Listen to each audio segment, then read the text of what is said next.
धन्यवाद के साथ आप सभी को प्रभु यीशु मसीह के मधुर नाम में जय मसीह की। मैं आप सभी को एक और बार आज की मन्ना में इस ऑनलाइन सर्विस में स्वागत करता हूं। आइए एक छोटी सी प्रार्थना करें। अनुग्रहदाता पिता परमेश्वर, हम तुझे दिल की गहराई से धन्यवाद देते हैं। हाँ पिता परमेश्वर, तू हम सभी के जीवन को संभाला है, इसलिए तुझे धन्यवाद देते हैं। और प्रभु, तू हर समय तू हमसे बातचीत करना चाहता है, इस बात के लिए भी तुझे धन्यवाद देते हैं। अनुग्रहदाता पिता परमेश्वर, जब हम आज की मन्ना को चिंतन मनन करते हैं, पिता तू हमसे बातचीत कर। धन्यवाद देते हैं पिता, दुआ को सुन के उत्तर दिया। यीशु के सामर्थी नाम से इस प्रार्थना को मैं मांगता हूं, आमीन। मेरे प्रिय मित्रों, मैं पिता परमेश्वर को धन्यवाद देता हूं। सचमुच वो हमारा परमेश्वर बहुत ही प्रेमी और बहुत ही महान परमेश्वर है। वो लगातार अपने प्रेम को अपने बच्चों के प्रति दिखाता है और संभालता है। और आज के मन्ना में जो परमेश्वर ने मेरे मन में वचन दिया है, मैं आपके सन्मुख रखने जा रहा हूं। और जब मैं परमेश्वर के वचन को मनन कर रहा था, प्रभु ने मुझे उस बात को कहा, और वो है विश्वासी का अधिकार क्या होता है, द बिलीवर्स अथॉरिटी। बहुत बार बहुत ऐसे विश्वासी है जो अपने ही अधिकार को नहीं समझ पाते हैं, जानते हुए भी कभी कभी भूल जाते हैं।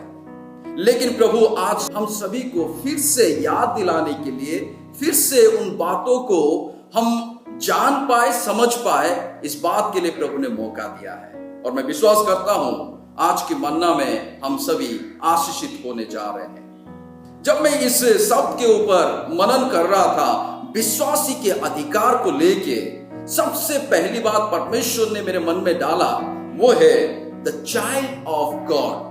That is the first authority we have as a believer. एक विश्वासी होने के नाते प्रभु ने हमें वो अधिकार दिया है कि हम उसके संतान हैं। इस बात को हमें कभी भी अपने जीवन से भूलना नहीं चाहिए। हमारा जो परम शत्रु है, शैतान है, वो हर समय हमें ये कोशिश में करता रहता है कि हम इस बात को भूल जाए, हम एक अनाथ है, एक ऑर्फन है।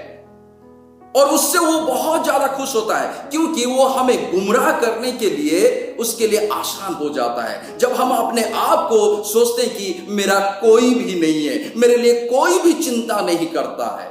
लेकिन प्रभु उस अधिकार को एक विश्वासी के जीवन में दे के कहता है कि मैं तेरा स्वर्गीय पिता हूं, तू मेरा संतान है, तू मेरा बेटा है, तू मेरा बेटी है, मैं तेरे संग संग हूं। और इस अधिकार को परमेश्वर ने एक बहुत बड़ा मोल दे के उसने खरीद लिया है हमें। मैं एक वचन आपके मध्य में पढ़ना चाहूंगा। पहला कुरिन्थियों उसका 6 अध्याय का 20 पद में इस प्रकार लिखा है, क्योंकि दाम देकर मोल लिए गए हो।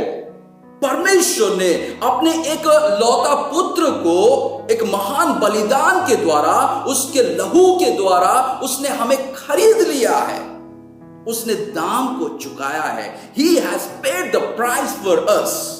और ये संपूर्ण मनुष्य जाति के लिए उसने दे दिया, ताकि हम उसके संतान कहलाए जाए।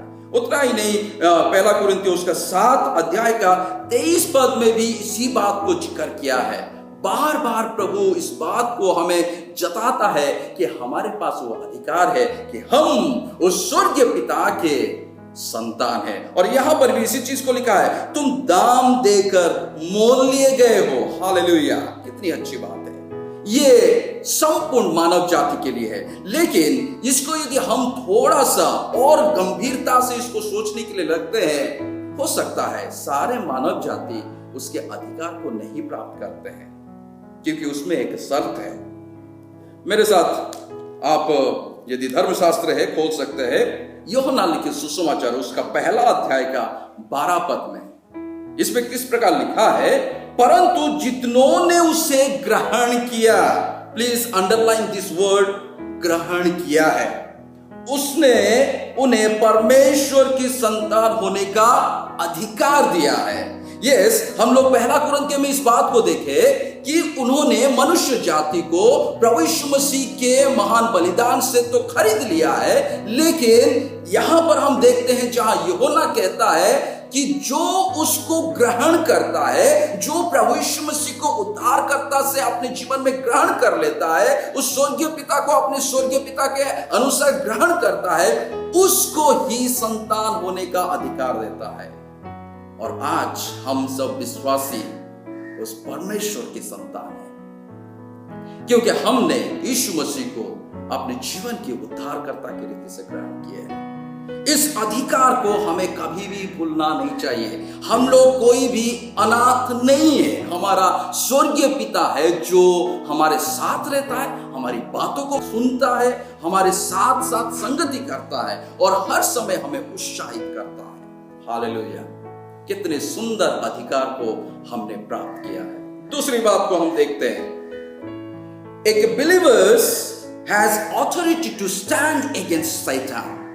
वो परमेश्वर ने विश्वासी को वो अधिकार दे दिया है कि इस संसार का जो अधिकारी है, जो अंधकार का वो अधिकारी शैतान है, उसके विरुद्ध में हम खड़े हो सकते हैं। मेरे प्रिय मित्रों, हमारे पास शायद शारीरिक रीति से बहुत ही हम बलवान नहीं हो सकते हैं, लेकिन परमेश्वर के सामर्थ्य से, पवित्र आत्मा के सामर्थ्य से हम इतने सामर्थ्य होते हैं, इस शैतान रूपी जो अंधकार की शक्ति हमारे सामने जब आता है, उसके अगेंस्ट में हम खड़े हो सकते हैं, उसके विरुद्ध में हम लड़ाई कर सकते हैं और उसको हम हरा सकते हैं और एक जीवन को हम प्राप्त कर सकते हैं।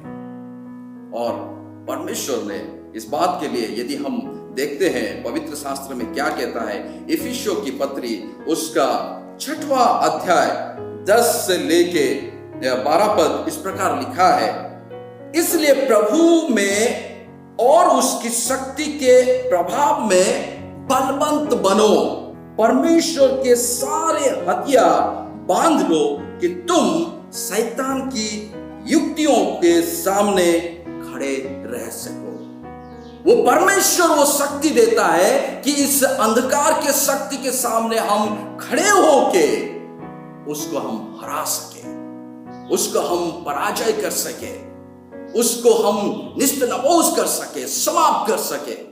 और परमेश्वर ने हमें वो अधिकार को दिया है, क्योंकि सबसे पहली बात है कि हम उसके संतान हैं। दूसरी बात है, उसने सेम अधिकार दिया है, जो अधिकार प्रभु यीशु मसीह को परमेश्वर ने दिया था, वही अधिकार जितनों ने उस प्रभु यीशु मसीह को ग्रहण करके संतान कहलाते हैं, उनको ये अधिकार दिया है। जब हम यीशु के नाम से प्रार्थना करते हैं, उनको मांगते हैं, वो परमेश्वर हमारी दुआ को सुनता है और हरेक शैतान के जो कुछ भी अंधकार के कार्य होता है, उसको हम निस्तनबोज कर सकते हैं, उसको हम हरा सकते हैं।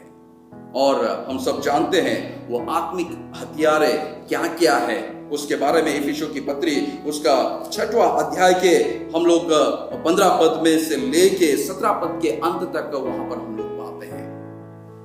आगे की बात को हम देखते हैं, as a believer what are the authority we have. एक विश्वासी होने के नाते और क्या अधिकार हमारे पास है। As a believer, authority, we have the authority to bless others in Jesus' name. हमारे पास वो अधिकार है कि हम दूसरों को यीशु के नाम से आशीषित कर सकते हैं, यीशु के नाम से दूसरे के लिए प्रार्थना कर सकते हैं। कितनी बड़ी अनोखी बातें वो परमेश्वर ने हमें वो अधिकार को दिया है। मेरे प्रिय मित्रों, यदि मत्ती लिखी सुसमाचार उसका 16 अध्याय में देखते हैं, वहां पर प्रभु यीशु मसीह ने एक बहुत ही अनोखा अधिकार हमारे लिए दिया है। यहां पर इस प्रकार लिखा है, मैं तुझे स्वर्ग के राज्य की कुंजी दूंगा और जो कुछ तू पृथ्वी पर बांधेगा वो स्वर्ग में बंधेगा और जो कुछ तू पृथ्वी पर खोलेगा वो स्वर्ग में खुलेगा। हालेलुया। परमेश्वर प्रभु यीशु मसीह के द्वारा विश्वासियों को उस स्वर्ग के कुंजी को दे दिया और यह अधिकार दे दिया, यदि तू यीशु के नाम से इस धरती पे किसी बात को तू बांधता है, वहां स्वर्ग में भी बंधा जाएगा। यदि तू यीशु के नाम से इस धरती पे किसी बात को खोलता है, वो स्वर्ग में भी खोला जाएगा। मेरे प्रिय मित्रों, ये मेरा व्यक्तिगत अनुभव है। जब भी मैं यीशु के नाम से किसी व्यक्ति के चंगाई के लिए मैं प्रार्थना करता हूं, प्रभु सुनता है और उत्तर देता है। और यह अधिकार केवल मुझे ही नहीं, आपको भी परमेश्वर ने दिया है। जब हम यीशु के नाम से अधिकार के साथ मांगते हैं, वो परमेश्वर देने वाला परमेश्वर है और उत्तर को देता है। इसलिए प्रभु यीशु मसीह ने इस चीज को कहा। यूहन्ना लिखित सुसमाचार उसका 14 अध्याय में मैं इस बात को स्पष्टीकरण करना चाहूंगा। 14 अध्याय का 13 पद में इस प्रकार बताया गया है, जो कुछ तुम मेरे नाम से मांगोगे, यहां पर प्रभु यीशु मसीह बातचीत कर रहा है, वही मैं करूंगा। प्रभु यीशु मसीह कहता है, यदि तुम मेरे स्वर्गीय पिता से मेरे नाम से अर्थात यीशु के नाम से हम मांगते हैं, वो परमेश्वर काबिल परमेश्वर है उस बात को करने के लिए। मेरे प्रिय मित्रों, सचमुच हम लोग भाग्यशाली लोग हैं, बिलीवर्स हैं, विश्वासी हैं कि परमेश्वर ने हमें इन सारे अधिकार को दिया है। 3 बातों को हम जरूर याद रखें जो हर समय शैतान हमें बहला के फुसला के भूलने के लिए हमें मजबूर कर देता है, लेकिन हम अपने जीवन में इन सारी बातों को कभी भी नहीं भूलना चाहिए जो परमेश्वर ने हमारे जीवन में उस अधिकार को दिया है। प्रभु आप सभी को बहुतायत से आशीष करें।